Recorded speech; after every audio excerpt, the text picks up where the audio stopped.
मैं शालिनी हूँ। मेरी उम्र 36 साल है। मेरे हस्बैंड की शहर में एक बड़ी ग्रोसरी की दुकान है। हम उनके साथ शहर में ही रहते हैं। मेरे हस्बैंड का बहुत बड़ा कारोबार है। दुकान पर 2 भरोसेमंद नौकर भी काम करते हैं। मेरे हस्बैंड सुबह ही घर से चले जाते हैं और फिर शाम को दुकान से वापस आते हैं। मेरे यहाँ किसी चीज़ की कोई कमी नहीं है। मैं बहुत सुंदर और गोरी हूँ। मैं हमेशा सज संवर कर रहना पसंद करती हूँ और सादगी भरे सूट पहनती हूँ। जब मैं किसी काम से बाहर जाती हूँ तो लोग मेरी बहुत तारीफ करते हैं। मेरे हस्बैंड जब शाम को घर वापस आते हैं तो वो एकदम थक चुके रहते हैं और खाना खाकर सीधे सो जाते हैं। गुस्सा तो मुझे बहुत आता है कि इस तरह के पैसे का भी क्या फ़ायदा कि अपनी पत्नी के लिए इनके पास बातचीत का समय ही नहीं है। मैं अपनी किस्मत को सोचती हूँ और मन को समझाती हूँ कि शायद भगवान ने मेरी किस्मत में ऐसा पति लिखा है। इसी तरह मेरा जीवन व्यतीत हो रहा था। बाकी मेरे जीवन में किसी चीज़ की कोई कमी नहीं है। मैं अपने हस्बैंड की कोई बात नहीं टालती हूँ और उनका बहुत सम्मान करती हूँ। उनका कारोबार इस समय बहुत अच्छा चल रहा है, इस वजह से वो इस समय और भी व्यस्त रहते हैं। एक दिन ऐसा हुआ कि मेरे हस्बैंड की तबीयत थोड़ा खराब हो गई। उन्होंने डॉक्टर के यहाँ से दवा ली और शाम को जब वापस आए तो मुझसे उन्होंने पूरी बात बताई। मैंने उनसे कहा कि आजकल आप अपना बिल्कुल ध्यान नहीं रखते हैं और बस दुकान में ही सारा समय बीत जाता है। उन्होंने कहा, क्या करूं, अगर ध्यान न दूं तो सारा कारोबार इधर से उधर हो जाता है। मैं बोली, ठीक है, अब आपको डॉक्टर ने 2 दिन आराम करने को कहा है, इसीलिए अब आप कुछ दिन दुकान पर नहीं जाएंगे। उन्होंने फिर मुझसे चिंतित होते हुए कहा कि अगर मैं नहीं जाऊंगा तो वहाँ कौन सब संभालेगा, और चिंता की बात यह है कि अपने 2 नौकरों में से एक की छुट्टी लेकर अपने घर गया है। मैं बोली, आप बिल्कुल चिंता ना करें, मैं कुछ दिन के लिए दुकान पर जाऊंगी और सब संभाल लूंगी। वो बोले, ठीक है। फिर अगले दिन मैं सुबह खाना बनाकर उसके बाद दुकान के लिए निकल गई। मैं वहां पहुंची तो वहां पर नौकर ने पहले से ही सब साफ सफाई कर दी थी। उसने मुझसे नमस्कार किया और बोला, मालकिन, मालिक की तबीयत कैसी है? मैंने कहा, अब वो ठीक हैं, लेकिन डॉक्टर ने उनको आराम करने को बोला है तो वो घर पर रेस्ट कर रहे हैं। वो बोला, कोई बात नहीं, आप बस आराम से बैठिए, मैं यहाँ सब संभाल लूंगा। मैं बोली कि ठीक है। उसके बाद दिन भर मैं दुकान पर रही। शाम को मैं हिसाब किताब देखकर दुकान बंद करके घर वापस आ गई। नौकर भी अपने घर चला गया। जब मैं घर वापस आई तो हस्बैंड ने मुझसे पूछा कि कैसा रहा दुकान पर पहला दिन। तो मैंने कहा कि सब ठीक था, आप किसी चीज़ की चिंता ना करें, मैं कल भी जाऊंगी और सब संभाल लूंगी। फिर अगले दिन मैं सुबह सारा काम खत्म करके दुकान पर पहुंची तो नौकर ने सब साफ सफाई करके दुकान खोल दिया था। उस दिन कोई त्योहार था, इस वजह से बहुत कम लोग दुकान पर आ रहे थे। हम दोनों ने मिलकर दुकान चेक की और सामान को व्यवस्थित किया। दोपहर में दुकान पर एक बहुत भारी बोरी को ऊंची जगह पर रखना था। मैं उसे उठाने की कोशिश कर रही थी, लेकिन वो बहुत भारी थी। नौकर ने मेरी बोरी उठाने में मदद की। मदद करते वक्त उसने मुझे मुस्कुराकर देखा और मजाक करने की कोशिश की। ये देखकर मुझे गुस्सा आ गई और मैंने तुरंत दृढ़ता से कहा, अपनी हद में रहो, वरना तुम्हें नौकरी से निकलवा दूंगी। वो तुरंत संभल गया और अपनी गलती मानते हुए चुपचाप काम में लग गया। उसने आगे कोई फालतू बात नहीं की और काम करता रहा। अगले दिन मैं फिर से दुकान पर गई तो उसने मुझे फिर मुस्कुराकर देखा और बोला, मालकिन जी, आप बहुत सुंदर हो। तब मैंने उसको गुस्से में बोला, मैं तुमसे पहले बोल चुकी हूँ, मेरे चक्कर में मत पड़ो, फिर भी तुम सुधर नहीं रहे हो, अब तो मुझे तुम्हें नौकरी से निकलवाना ही पड़ेगा। ये सुनकर वो रोने लगा और मेरे पैर पकड़कर माफ़ी मांगने लगा। उसकी ये हालत देखकर मेरा गुस्सा शांत हो गया। तब मैं हंस पड़ी और बोली, कोई बात नहीं, लेकिन अब कोई गलती या मजाक मुझसे मत करना, ध्यान रखना। वो तुरंत उठ खड़ा हुआ और हाथ जोड़कर बोला, अब कभी ऐसी गलती नहीं होगी मालकिन। उसके बाद मैं घर आ गई। जब मैं रात को हस्बैंड के पास लेटी तो सब कुछ ठीक था, लेकिन मेरा मन कर रहा था कि हस्बैंड मुझे बातें करें, मेरा मन बहलाएं, लेकिन वो तो तुरंत ही सो गए। मैं उन्हें देखती रही, वो कितने थके हुए अपनी दुनिया और अपने कारोबार में खोए हुए थे। उन्हें इस बात की जरा भी खबर नहीं थी कि मैं किस मानसिक उथल पुथल से गुजर रही हूँ, मुझे क्या चाहिए, मेरी ज़रूरत क्या है। कई दिनों से, नहीं शायद कई महीनों से हमने ढंग से बात भी नहीं की थी। मुझे गुस्सा तो बहुत आया, लेकिन फिर मेरे मन ने कहा, करिश्मा, तुम इतनी सुंदर हो, तुम इतना सद संवर कर रहती हो, ये सब किसके लिए?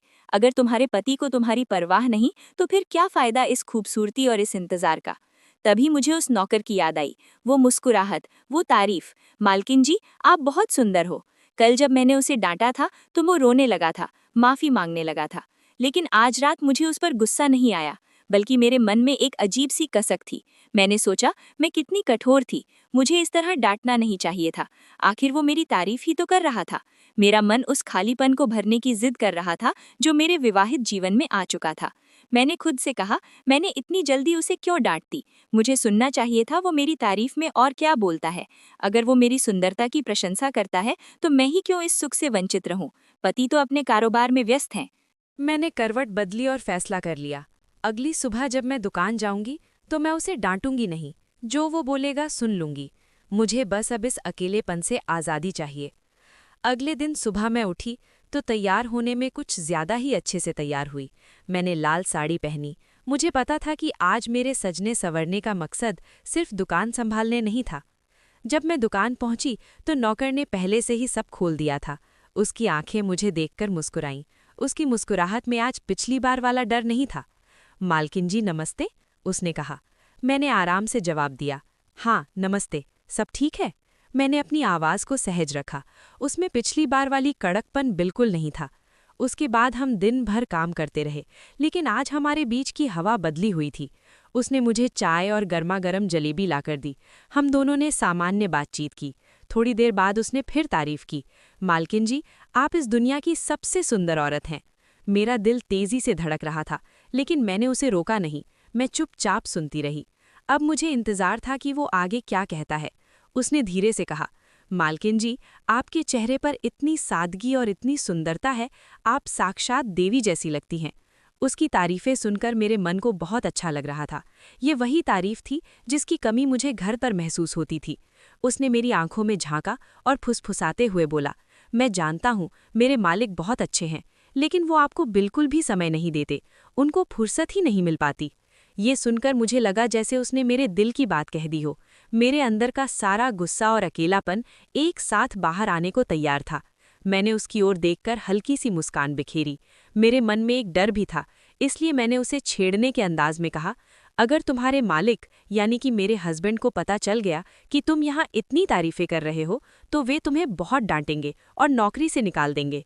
ये सुनकर वो जरा भी नहीं डरा, बल्कि उसने एक कदम और बढ़ाया और बोला, आप बोलिए, आप उनको मुझे नौकरी से निकालने दोगी क्या? उसका ये सवाल सुनकर मेरे पास कोई उत्तर नहीं था। मेरे मन में हाँ और ना का द्वंद्व चल रहा था। एक तरफ पति का सम्मान था, दूसरी तरफ अपनी दबी हुई इच्छाएं। मैं इस सवाल से शर्मा गई और अपनी निगाहें नीचे कर ली। मैंने धीरे से अपना सिर उठाया और थोड़ा शर्माते हुए बोली, इसका जवाब मैं तुम्हें कल बताऊंगी। वो मुस्कुराया। उसकी मुस्कुराहट में खुशी थी। फिर हम दोनों वापस सामान्य काम में लग गए, जैसे कुछ हुआ ही न हो। पर मैं जानती थी कि आज घर पर मेरे लिए रात गुजारना और भी मुश्किल होने वाला था। जब मैं शाम को दुकान बंद करके घर वापस आई तो मेरा मन किसी भी काम में नहीं लग रहा था। मैंने बस जल्दी जल्दी खाना बनाया और हस्बैंड को खाने के लिए दिया। वो अपनी थकान में डूबे हुए थे और उन्होंने मुझसे दुकान के काम के बारे में बस 2-4 सवाल पूछे, जिनका मैंने जवाब दिया। उन्होंने मेरी तरफ ढंग से देखा भी नहीं। रात को जब मैं अपने कमरे में लेटी तो मेरी आंखों से नींद कोसों दूर थी। मेरे दिमाग में बस एक ही सवाल घूम रहा था, कल मैं उससे क्या बोलूंगी? इस सवाल का जवाब मेरे भविष्य का रास्ता तय करने वाला था। एक तरफ वर्षों का साथ, मेरे हस्बैंड का सम्मान और मेरा सुखी पर नीरस विवाहित जीवन था। दूसरी तरफ मेरी उपेक्षित भावनाएं, मेरी सुंदरता की प्रशंसा और वो ध्यान था जो मुझे उस नौकर की बातों में मिल रहा था। मैंने खुद को समझाने की कोशिश की, करिश्मा, तुम एक संभ्रांत घर की बहू हो, तुम्हें ऐसा नहीं सोचना चाहिए। लेकिन मेरे मन का दूसरा हिस्सा पलट कर बोलता था, क्यों नहीं? जब तुम्हारे पतिदेव को तुम्हारी ज़रूरतों का कोई एहसास नहीं है तो तुम क्यों अपनी भावनाओं को दबाकर जीती रहो? तुम्हें जब कोई सुनने वाला मिल रहा है तो तुम क्यों उसे ठुकरा देती? ये सोचकर मेरे मन में एक राहत सी महसूस हुई। रात भर मैं इसी दुविधा में करवटें बदलती रही। मैं सो नहीं पाई। मुझे लगा जैसे मैं एक चौराहे पर खड़ी हूँ और मुझे कल किसी भी हाल में एक दिशा चुननी होगी। अगली सुबह मैं उठी तो मेरे चेहरे पर रात भर की नींद न आने की थकान थी। मैंने आज फिर से खुद को संवारा। आज मैं कल से भी ज़्यादा सज सवर कर निकली। मैंने मन में फैसला कर लिया था। जब मैं दुकान पहुंची तो वो पहले से ही वहां मौजूद था। उसकी निगाहों में एक बेचैनी थी, शायद कल के सवाल का जवाब जानने की इच्छा थी। वो मुझे देखते ही मुस्कुरा उठा। मैंने भी अपनी तरफ से एक हल्की सी मुस्कान दी। ये मुस्कान कल की उलझन वाली मुस्कान नहीं थी, बल्कि एक सहमति की मुस्कान थी। मेरा मुस्कुराना देखकर वो समझ गया कि मैं उसकी बातें सुनने के लिए तैयार थी। वो तुरंत मेरे पास आया और आवाज़ को धीमा करके लगभग कानाफूसी के अंदाज में पूछा, मालकिन जी, आपका क्या जवाब है? मैं मुस्कुराकर बोली, थोड़ा धीरज रखो, तुम्हें जानने की बड़ी जल्दी है। वो मुस्कुरा उठा। फिर मैंने धीरे से कहा, ठीक है, लेकिन मेरी एक शर्त है। ये बात हमेशा हम दोनों के बीच में ही रहनी चाहिए, सिर्फ बातचीत। ये हमारा राज है, कोई गलत हरकत नहीं। मेरी सहमति पाकर उसके चेहरे पर खुशी की चमक आ गई। उसने तुरंत हामी भरी, जी मालकिन जी, ये राज हमेशा राज ही रहेगा। उसने जल्दबाजी में दुकान का मुख्य शटर आधा गिरा दिया और दरवाजे पर थोड़ी देर में आते हैं का नोट लगा दिया। वो फिर मेरे पास आया। मालकिन जी, अंदर बैठकर बात करें, उसने हौले से कहा। मैं सिर झुकाकर उसके साथ दुकान के पिछले हिस्से की ओर चल दी, जहां ग्राहकों की आवाजाही नहीं होती थी। उस पल मुझे ये एहसास हुआ कि मेरे पति का प्यार और उनके कारोबार का पैसा भी वो सुकून और अपनापन मुझे नहीं दे पाया था जो इस साधारण बातचीत में मुझे मिल रहा था। हम दोनों बैठ गए और उसने मेरी जमकर तारीफ की, मेरे मन की बातें सुनी और मुझे हौसला दिया। वर्षों बाद किसी ने मेरे अकेलेपन को इतनी गहराई से समझा। मुझे बहुत शांति मिली। उस दिन के बाद हमने दुकान जल्दी बंद कर दी। जब मैं घर जा रही थी तो मेरे मन में अपार खुशी थी और दिल में एक नया राज था। अब मैं जानती थी कि मेरी जिंदगी में अब एक ऐसा श्रोता था जो मुझे हर रोज दुकान आने का एक नया कारण दे रहा था। उस दिन जब मैं शाम को घर पहुंची तो मेरे चेहरे पर एक अजीब सी चमक थी जिसे छिपाना मुश्किल था। मैं बहुत खुश थी। वर्षों से दबा हुआ संतोष आज मेरे व्यवहार में झलक रहा था। मुझे अपराध बोध नहीं हुआ, बल्कि एक तरह की मुक्ति महसूस हुई। रात को बिस्तर पर लेटने के बाद मेरी आंखों में नींद नहीं थी। मैं करवटें बदल रही थी, लेकिन बेचैनी में नहीं, बल्कि मानसिक शांति में। मेरे दिमाग में बार बार वही खुशनुमा बातें घूम रही थीं जो मैंने दुकान के उस पिछले हिस्से में सुनी थीं। मैंने कभी सोचा भी नहीं था कि मुझे इतना ध्यान और समझ मिल सकती है। मैंने मन ही मन सोचा कि अभी हस्बैंड को डॉक्टर ने कुछ दिन आराम करने को कहा है, इसका मतलब है कि वो दुकान पर नहीं जाएंगे। तब तक मैं इन बातों का मज़ा लूंगी और इस मौके का पूरा फ़ायदा उठाऊंगी। अगले दिन मैं और भी ज़्यादा उत्साह के साथ उठी। मैंने कपड़े, मेकअप और गहने बहुत सोच समझ कर पहने। आज मेरा लक्ष्य स्पष्ट था। दुकान के काम से ज़्यादा ज़रूरी था उस अपनेपन और समझ को पाना जिसके लिए अब मैं तरसने लगी थी। मैं दुकान पर पहुंची। आज नौकर बिल्कुल तैयार था। जैसे ही मैंने अंदर कदम रखा, उसने मुझे एक हल्की सी मुस्कान दी और हम फिर से बातें करने लगे। उस दिन हम दोनों में कोई झिझक नहीं थी। ये एक अनकहा समझौता था। हम लंबे समय तक बातें करते रहे, मेरी भावनाओं के बारे में, मेरी सुंदरता के बारे में और कैसे मैं खुद को फिर से मजबूत महसूस कर रही हूँ। अब ये सिलसिला शुरू हो चुका था। मैं जानती थी कि ये सिर्फ बातचीत है, लेकिन इस नए और सकारात्मक रिश्ते में मुझे वो सब मिल रहा था जो एक पत्नी को चाहिए होता है, समझ, प्रशंसा और पूरा ध्यान। अब मुझे रोज दुकान जाने का इंतजार रहता था। अगले एक हफ्ते तक मेरे जीवन में एक नया रंग आ गया था। मैं रोज दुकान जाती थी, काम तो बस एक बहाना था। मुझे वो भावनात्मक संतोष मिल रहा था जिसकी मैंने कभी कल्पना भी नहीं की थी। अब मैं समझ गई थी कि वर्षों से मेरे जीवन में कितनी बड़ी कमी थी।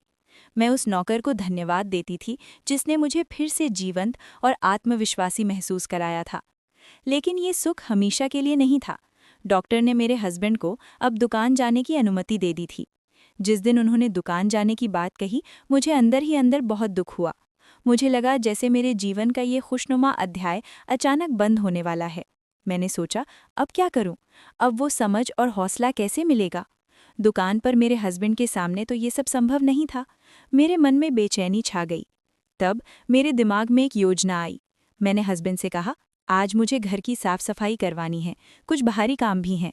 आप दुकान जाकर उस भरोसेमंद नौकर को घर भेज देना। दोपहर होते होते दरवाजे पर दस्तक हुई। मैंने दरवाज़ा खोला और सामने उसे देखकर मेरी खुशी का ठिकाना नहीं रहा।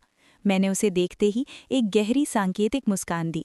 वो तुरंत समझ गया कि मैंने ही ये बहाना बनाया है। आते ही हम चाय पीते और लंबी बातें करते। घर में सुकून था। उसने मुझे पूरा ध्यान दिया और मेरी बातें सुनी। कई दिनों बाद ऐसी समझ पाकर मैं प्रसन्न हो उठी। अब मुझे पता था कि मैं अपने मन के संतोष के लिए क्या कर सकती हूँ। इस घटना के बाद मैंने इस सुविधा का लाभ उठाना शुरू कर दिया। बीच बीच में मैं कोई ना कोई बहाना बनाती रहती थी, कभी भारी सामान शिफ्ट करने का, कभी स्टोर रूम साफ करने का। मेरे हस्बैंड को लगता था कि मैं घर के कामों में ज़्यादा व्यस्त हूँ और नौकर मेरी मदद कर रहा है। और इस तरह मेरे और नौकर के बीच ये बातचीत का सिलसिला अब घर के दरवाज़ों के भीतर भी शुरू हो चुका था। मेरा जीवन अब सचमुच खुशियों से भर गया था। मुझे हर दिन एक नया उत्साह मिलता था और मुझे अपने खालीपन का कोई एहसास नहीं होता था। मैं घर और दुकान दोनों जगह के प्रबंधन में खुद को पूरी तरह संतुष्ट महसूस कर रही थी। लेकिन ये सुकून ज़्यादा दिन नहीं टिक सका। एक शाम जब हस्बैंड दुकान से वापस आए तो वो थोड़े चुपचाप थे। अगले दिन उन्होंने बिना कोई बहाना बताए सुबह मुझे टोका। उन्होंने पूछा, तुम आजकल उस नौकर को इतना क्यों बुलाती हो? साफ सफाई तो मैंने कभी तुम्हें इतना करवाते हुए नहीं देखा। उनकी आवाज़ में सीधा आरोप नहीं था, लेकिन एक अजीब सी पूछताछ थी। मुझे लगा मेरे हस्बैंड को कुछ शक हो गया है। ये मेरे लिए खतरे की घंटी थी। उसी दिन मैंने खुद को समझाया, ये सब अब बंद होना चाहिए। ये एक मज़ेदार और हौसला देने वाला दौर था, लेकिन अब ये मेरे भविष्य के लिए खतरनाक बन चुका था। मुझे अपने घर और अपने जीवन को बचाना था। मैंने तुरंत अगली सुबह की योजना बनाई। मैंने फिर से वही पुराना बहाना बनाया। वो दोपहर में आया। वो मेरे उत्साह को देखकर मुस्कुराया, क्योंकि वो जानता था कि ये सफाई का नहीं बल्कि हमारी बातचीत का बहाना है। हमने लंबी बातें की। मैंने उससे कहा कि आज मैं पूरे दिन की बातचीत चाहती हूँ, क्योंकि आज के बाद ये सब हमेशा के लिए ख़त्म हो जाएगा। उस दिन मैंने उसे जी भरकर अपनी भावनाएं बताईं और खुद भी उस समझ में शांति पाई। दिन भर की खुशी और संतोष के बाद जब शाम हुई तो मैंने एक गहरी सांस ली। मैंने उसे पास बिठाया, उसके हाथ को दोस्ती से थाम लिया और दृढ़ता से कहा, देखो, आज के बाद ये सब खत्म। मैं तुम्हें हमेशा के लिए मना कर रही हूँ। अब तुम्हें सिर्फ दुकान पर ध्यान देना है। मुझे जो हौसला और समझ मिली मैं उसे कभी नहीं भूलूंगी। लेकिन अब मेरे हस्बैंड को शक हो गया है और मैं अपना घर नहीं तोड़ सकती। ये मेरी आखिरी बात है। वो थोड़ा उदास हुआ, लेकिन उसने मेरी मजबूरी को समझा। उसने धीरे से सिर हिलाया। जी मालकिन जी, जैसा आप कहेंगी, उसने कहा। ये राज हमेशा राज रहेगा। उस दिन के बाद वो चला गया। मेरे मन में थोड़ी खालीपन जरूर महसूस हुई, लेकिन अब मेरे पास शांति थी और मेरा घर सुरक्षित था। मैंने अपने जीवन का एक अध्याय बंद कर दिया था। अब मैं फिर से अपने पति की पत्नी बनकर अपनी सामान्य सादगी भरी जिंदगी जीने लगी। लेकिन एक बात थी जो पहले जैसी नहीं रही। ये सब हो जाने के बाद जब मैं शीशे में खुद को देखती थी और कपड़े पहनती थी तो मैंने महसूस किया कि मुझ में एक नया आत्मविश्वास आ गया है। जो समझ और हौसला मैंने पाया था उसने मुझे अंदर से बदल दिया था। मेरे हाव भाव में, मेरे चलने के अंदाज में और मेरी मुस्कान में एक अजीब सी संतुष्टि थी। मुझे अब ये पता था कि मैं कितनी आकर्षक और मजबूत हूँ, भले ही मेरे पति व्यस्त रहते हों।